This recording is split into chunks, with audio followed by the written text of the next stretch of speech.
Hello and welcome to the final video of using bioinformatics tools.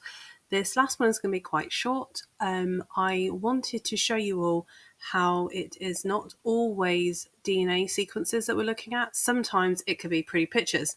So what we are going to do is we are going to look at a site called UniProt. Now, UniProt is essentially a search database for protein structures. So we are going to look at the same protein that we were looking at earlier. So we are going to look at HOXA1, the protein, not the gene.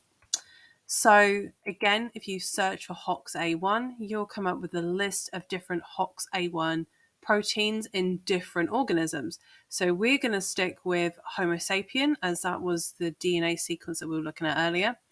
If you click on the Homo sapien one, you will then find information about the protein, what it does.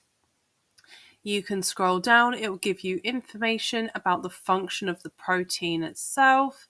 If you keep scrolling, it will show you where it's expressed. So it's a nuclear protein, it's involved in the nucleus. It's always really nice to see.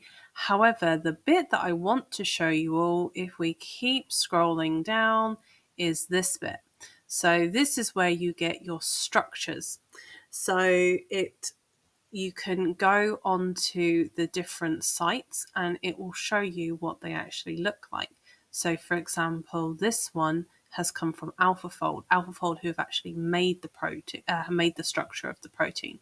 You can click on it and it will take you to that. So you can zoom in, you can turn the structures around, you can use your knowledge of different protein domains to know what they look like. So for example, this section here is an alpha helix as an example. It tells you how confident they are that the model is correct. It gives you the information about where exactly in the amino acid sequence it is. Really, really interesting stuff. And that was it. That was the last thing that I wanted to show you all. I really hope that you have enjoyed using these videos. I hope that you can find a way to maybe integrate them into your work, if not at your FE courses and in your later HE courses and degrees, etc.